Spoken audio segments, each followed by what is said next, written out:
हनी, हाँ क्या हुआ? क्या कर रही हो? वो ऑनलाइन शॉपिंग कर रही थी। तुम तो जानते ही हो ना कि मुझे ऑनलाइन शॉपिंग करने का कितना ज्यादा शौक है। अच्छा, मैं कह रहा था, मैं तुम्हें बताना भूल गया, मुझे ना आज आउट ऑफ स्टेशन जाना पड़ेगा मीटिंग के लिए, तो मैं कल सुबह ही आऊंगा। तुम्हें कोई प्रॉब्लम तो नहीं होगी ना रात को स्टे करने में अकेले? तुषार, तुम्हें पता है ना कि मुझे तुम्हारे बिना रहने की बिल्कुल भी आदत नहीं है। तुम चले जाओगे तो मुझे तुम्हारी कितनी ज्यादा याद आएगी, लेकिन क्या ही कर सकते हैं, वर्क इज इम्पोर्टेंट। तुम जा सकते हो, कोई बात नहीं, मैं मैनेज कर लूंगी। ठीक है। बाकी मैं कह रहा था, मैं सीमा आंटी को बोल दूंगा, वो तुम्हारे साथ रात को स्टे कर लेगी। अरे नहीं नहीं नहीं, अब मतलब इतनी सी बात के लिए सीमा आंटी को क्या परेशान करना? एक दिन की तो बात है, मैं मैनेज कर लूंगी, तुम चिंता मत करो। ठीक है, तुम आराम से जाओ। ठीक है, मैं बस निकल ही रहा हूँ, तुम ध्यान रखना अपना। हाँ हाँ ठीक है, बाय।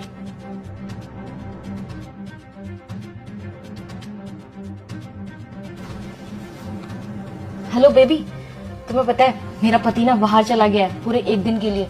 अब वो कल सुबह तक ही वापस आएगा। घर में कोई भी नहीं है। तुम एक काम करो ना, तुम घर में आ जाओ। और वैसे भी काफी टाइम हो गया, हम दोनों ने साथ में टाइम स्पेंड नहीं किया है, तो इसी बहाने टाइम स्पेंड भी हो जाएगा। ठीक है ठीक है, जल्दी आना, बाय। तुम्हारा पति कहाँ गया है? वो मेरे पति के ना बॉस का कॉल आ गया था और अर्जेंटली ना जाना पड़ा। अब घर में कोई नहीं था, इसीलिए तो मैंने तुम्हें यहाँ बुलाया। वैसे बहुत टाइम हो गया, हमने टाइम स्पेंड नहीं किया। तुम्हारा पति कैसा है? तुमसे चिपका रहता है हर दिन। हाँ, तुमने ये बात बिल्कुल ठीक बोली कि काफी टाइम से हम दोनों ने टाइम स्पेंड नहीं किया, लेकिन दूसरी लाइन अच्छी नहीं थी कि मेरा पति मेरा पीछा नहीं छोड़ता। अगर वो मेरा पीछा नहीं छोड़ता तो तुम आज यहाँ नहीं होते। चलो ये सब छोड़ो, मेरे मन में ना बहुत टाइम से एक सवाल आ रहा था, पूछूं तुमसे? हाँ पूछो।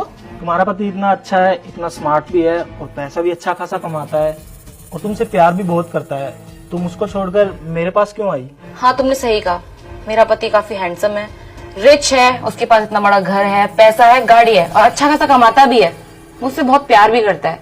अब मेरा पति मुझे टाइम और अटेंशन नहीं देता। जब मेरा पति मुझे टाइम और अटेंशन नहीं देगा तो मुझे बाहर दूसरे ऑप्शन तो ढूंढने पड़ेंगे ना। वैसे बेबी ठीक बोल रही हो तुम, किसी भी पत्नी को पैसा ही जरूरी थोड़ी होता है, उसे प्यार भी चाहिए, अटेंशन भी चाहिए ना। अगर उसका पति उसे प्यार नहीं देगा, अटेंशन नहीं देगा, तो किसी बाहर वाले को तो करना पड़ेगा ना ये सब। वैसे एक बात बताओ, तुम अपने पति को छोड़ क्यों नहीं देती? सही कहा तुमने, वैसे अपने पति को तो मैं भी छोड़ना चाहती हूँ, लेकिन इतनी आसानी से नहीं। मैं उसे छोड़ूंगी तो बदले में मेरा भी तो कुछ फायदा होना चाहिए ना।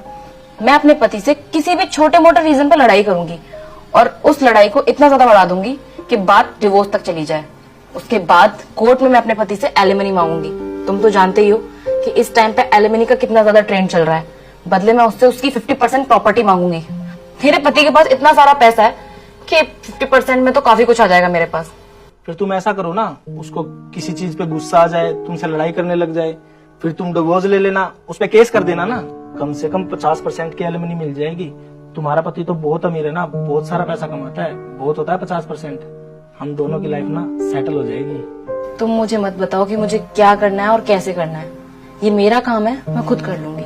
और हाँ, अब मैं ऐसे मौका पाकर तुम्हें इस तरीके से अपने घर बुला सकती हूँ, तो वैसे ही मैं दूसरा मौका पाकर अपने पति से डिवोर्स भी ले सकती हूँ। देख लेना तुम, एक दिन अपने पति को डिवोर्स दे दूंगी, वो भी उसकी 50% प्रॉपर्टी अपने नाम करवा के। अच्छा बेबी, बहुत बातें हो गई, अब जिस काम के लिए मैं आया हूँ वो काम कर लेते हैं। हाँ जी आंटी, तो आपने अपनी बेटी की सारी बकवास सुन ली ना, जो ये अपने बॉयफ्रेंड के साथ मिलकर उससे एलिमनी हड़पने का प्लान बना रही है। लेकिन अफसोस, ये प्लान उसका सक्सेसफुल तो हो नहीं पाएगा, क्योंकि अब मैं इसे डाइवोर्स दूंगा और इसे फूटी कौड़ी तक नहीं मिलेगी, क्योंकि सारी रिकॉर्डिंग जो जो इसने अपने बॉयफ्रेंड के साथ की है मैंने अपने फोन में कर ली है और आपको भी सुना दी है। तो आंटी जी, आपकी बेटी आपके घर भेज रहा हूं, फिलहाल अभी खुद के घर से इसको धक्के मार के बाहर निकालना है मुझे। तुषार, ये तुम क्या बोल रहे हो? डिवोर्स, एलिमनी, मुझे कुछ समझ नहीं आ रहा। तुषार, क्या बोले जा रहे हो तुम? और कितना झूठ बोलोगी? हाँ, क्यों कर रही हो ये ड्रामे? ये सब ड्रामे करने का ना कोई फायदा नहीं है नहीं। और वैसे भी सीमा आंटी ने मुझे सब कुछ पहले ही बता दिया था तुम्हारे बारे में, और जो मुझे देखना था, सुनना था, वो सुन चुका हूं। और हाँ, अपने फोन में रिकॉर्डिंग भी कर ली है मैंने। अब जो मैंने अपने फोन में रिकॉर्डिंग करी है ना तुम्हारी, इसी के बलबूते पे मैं तुम्हें डाइवोर्स दूंगा और यही प्रूफ लेके जाऊंगा पुलिस के पास। और इसी के बलबूते पे ना तुम्हें डाइवोर्स दूंगा और फूटी कौड़ी नहीं मिलेगी एलिमनी की। दर दर की ठोकरें खाओगी, समाज में बदनामी होगी, वो अलग। देखो तुषार, प्लीज शांत हो जाओ। देखो, जैसा तुम सोच रहे हो वैसा कुछ भी नहीं है। ये बस मेरा एक दोस्त है और मुझसे मिलने के लिए आया था। तुम गलत समझ रहे हो खामखा। तुषार, आज के टाइम पे तुम ऐसा सोच रहे हो? क्या एक दोस्त से मिलने के लिए नहीं आ सकता क्या? लड़की हो ना, सोच रही हो कि जो बोलूंगी, जो कहूंगी, वो सब कुछ सच सच होगा, है ना? लेकिन तुम शायद भूल रही हो, समाज में ना इन जैसी औरतें भी होती है जो हमेशा सच्चाई का साथ देती है। तो थैंक गॉड की सीमा आंटी है। अगर ये नहीं होती तो तुम्हारे बारे में तो मुझे कभी कुछ पता ही नहीं चलता, तुम्हारी सच्चाई के बारे में कभी मालूम ही नहीं पड़ता, और तुम मुझे धोखा देती रहती इसके साथ। तुम जैसी लड़कियां ही हैं आज समाज में, जिसकी वजह से लड़के शादी करने से डर रहे हैं, क्योंकि तुम जैसी लड़कियां ना उन्हें डरा धमका के एलिमनी की डोज दिखाती हो, उन्हें ब्लैकमेल करती हो। अरे उन बेचारों की जिंदगी बर्बाद हो जाती है, और हमारा कानून भी उन्हीं की सुनता है। हबला बन के सब कुछ लूट के चली जाती है। लेकिन तुम शायद भूल रही हो कि इन जैसी औरतें भी होती हैं। अगर सीमा आंटी नहीं होती ना तो शायद तुम्हारी सच्चाई कभी सामने नहीं आती। और ये मत भूलो कि मेरे पास रिकॉर्डिंग है। जो भी तुमने अपने इस आशिक के साथ बात करी है ना, वो सब रिकॉर्ड कर लिया है मैंने। अब देखना, पुलिस तुम्हें छोड़ेगी नहीं, और एलिमनी तो बहुत दूर की बात है, तुम्हें फूटी कौड़े नहीं दूंगा मैं, समझी? और हाँ, डाइवोर्स के दौरान अगर तुमने या तुम्हारे खानदान ने जरा सी भी होशियारी करने की कोशिश की तो याद रखना, मेरे पास प्रूफ है। पूरे खानदान को ना जेल की चक्की पिसवाऊंगा मैं। और हीरो, तू क्या सोच रहा है? तू बच जाएगा? तुझे भी नहीं छोड़ने वाला मैं। और हाँ, तेरे बारे में ना पूरी डिटेल निकलवा ली है मैंने, कि तू कहाँ रहता है, किसके साथ रहता है, क्या काम करता है, क्या नहीं करता है। और तेरी करतूतें भी सब कुछ पता है मुझे। जहां जहां तेरे चक्कर चल रहे हैं ना, सब जानता हूं मैं। इससे पहले कि तेरे ऊपर 2-3 केस और फाइल कर दूं, चुपचाप अपनी शक्ल लेके निकल जाए यहाँ से। चल निकल। और तो तेरा आशिक तो गया, जिसके साथ तूने एलिमनी हड़पने का प्लान बनाया था और उन्हीं पैसों से अयाशी करने का प्लान बनाया था। पर अफसोस, तुम्हारा प्लान तो कैंसिल हो गया। अब खड़ी खड़ी शक्ल क्या देख रही हो?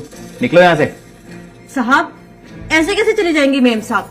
अभी तो मैंने इनसे हिसाब बराबर करना है। इन्होंने मुझे ये 1000 रुपए दिए थे अपना सच छुपाने के लिए, कि इनका सच मैं आपके सामने कभी ना बताऊं। अब इन्होंने मुझे रिश्वत दी है तो मैं बिक थोड़ा ना जाऊंगी, क्योंकि मैं इनकी तरह तो हूं नहीं। मेम साहब, सब आपकी तरह बिकाऊ नहीं होते हैं। अरे मैंने इस घर का नमक खाया है। साहब इतने अच्छे हैं, वो किसी को भी कुछ प्रॉब्लम नहीं होने देते हैं। और आप इतनी गंदी है कि आप साहब के साथ गद्दारी कर रही हैं, वो भी एक ऐसी आदमी के लिए जिसकी ना शक्ल है ना अकल है। अरे क्या कमी रह गई थी मेरे साहब के प्यार में? मैं मानती हूँ मेम साहब कि मैं इस घर की नौकरानी हूँ। आज आप जैसी औरत के ऊपर इतना गुस्सा आ रहा है कि आपने ऐसे देवता जैसे पति के साथ गद्दारी करी। अरे साहब, क्या मैं बोलती हूँ कि आप मेरे साहब को छोड़ के निकलिए यहाँ से। आप इस घर में रहने के लायक नहीं है। अरे मेरे साहब ने आपको किस चीज की कमी छोड़ी थी? इतना बड़ा बंगला, गाड़ी, सब कुछ तो दे रखा था। निकलिए मेम साहब,